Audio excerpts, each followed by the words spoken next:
Good morning, Mount Moriah. This is Joseph McGill. Welcome to the Black History Month program, History Moment. My subject today is Nat Turner. Between 30 and 35 years old, 5 feet 6 to 8 inches high, weighs between 150 to 160 pounds, rather bright complexion, but not mulatto.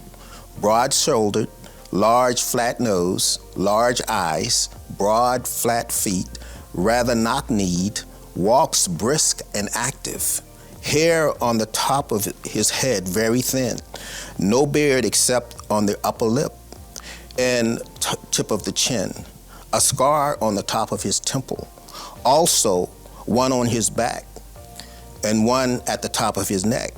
A large knob on one of the bones of his right arm near the wrist produced by a blow.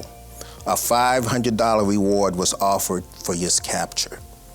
In doing the research for Nat Turner, it's very hard to find images because images back then were rare, especially images of enslaved people. But Nat Turner was a fugitive, and because he was a fugitive, we got such a great description of him. And because we've got a description of him, a lot of artists loaned their services to bring him to life through their artistry. Nat Turner, born October 2nd, 1800, Southampton County, Virginia, U.S., died November 11th, 1831, Jerusalem, Virginia. Black American slave who led the only effective sustained slave rebellion, August 1831, in U.S. history, spreading terror throughout the white South. His actions set off a new wave of oppressive legislation prohibiting the education, movement, and assembly of slaves, and stiffened pro-slavery, anti-abolitionist convictions that persisted in the region until American Civil War, 1861 through 1865. Yes, he led a successful slave revolt and has, as he is described, walked brisk and active. I translate that into uppity. A lot of folks of that period, if you were enslaved, you were supposed to be docile. You were not supposed to be looking folks in the eye, white folks in the eye, but Nat Turner had that confidence about him. Nat Turner could read, and because Nat Turner could read, he could read the Bible. And because he could read the Bible, he became a preacher, a reverend, preaching to the enslaved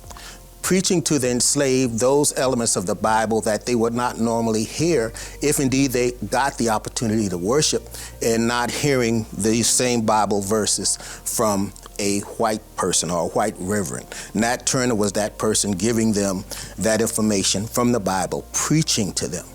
But Nat Turner was more than that.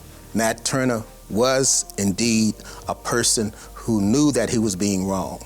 And because he was being wronged, he staged a revolt, a successful revolt. Shortly after he was sold to his second master, he took it upon himself to use the signs that were around him to stage that revolt. He convinced other enslaved people like him to take part in this revolt. And in this revolt, he killed slave owners, women, and children. The success of this revolt meant that 60 or so people were killed.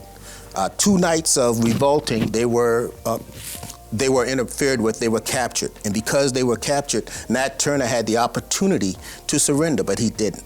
It was 2 months later before Nat Turner surrendered to the authorities to receive his fate, and that fate was death. A lot of folks ask me, was religion a thing for the enslaved? Yes, it was a thing for the enslaved, but it was a means of keeping them docile, a means of keeping them controllable.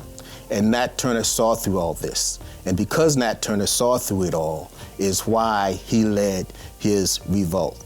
So here's the question for you.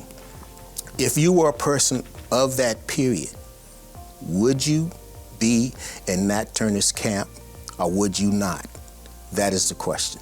Thank you and enjoy the rest of Black History Month.